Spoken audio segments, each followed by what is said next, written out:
There was a look on your face that struck me as one of incomprehension or derision. I'm not very good at reading people. What do you feel? What are you about to say?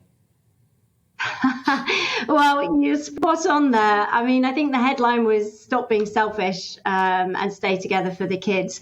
And, you know, I mean, divorce is not something to be rushed into, and it is known as one of the most traumatic experiences we go through in a lifetime. But, you know, if this is forced upon you, you don't have a lot of choice. And actually, there's so many different sides to this. You know, it does make me a little bit angry that they're saying it's selfish, because quite often it's selfish to stay in a relationship where you're teaching your kids what love and marriage is, what a healthy relationship looks like. You know, if it's toxic, if it's not healthy, if you're unhappy, then that is not a message that we want to set as a role model for our kids. And we also don't want to wrap our kids up in cotton wool, because when they get out in the real world, if they've never experienced some of life's challenges, they're not going to be able to cope themselves with getting dumped or having their heart broken or maybe not getting the job they want.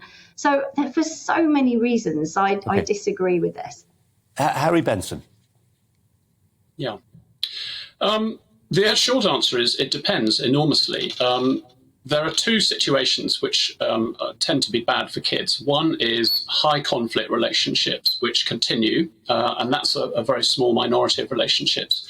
And then there's the low conflict relationships, which end. And that does damage because, slightly counterintuitively, kids just don't see it coming. And you might think as parents that you're making it obvious that you're not happy in your relationship or that you're fighting, but the kids don't necessarily see that. And if that's the case, then what happens is that it undermines their trust in relationships because it comes out of the blue for them.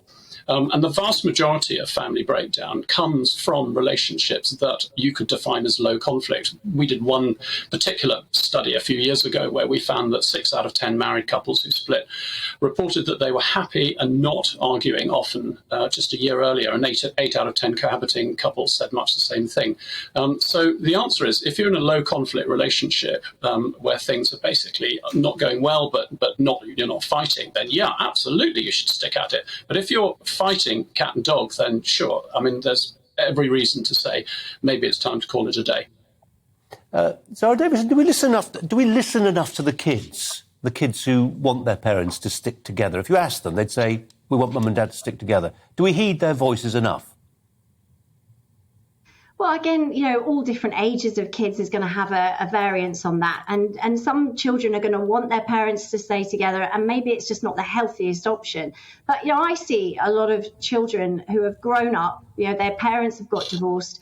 And they're saying to me, you know, I wish they got divorced earlier because it would have made it so much easier growing up. And sometimes saying to your children, well, we stuck together for you, can leave those children with so much guilt that their parents were unhappy. And so, again, there's two sides to this all the time. And I agree with Harry. I know Harry, and I agree with him that it does depend, and the situations, you know, can all vary.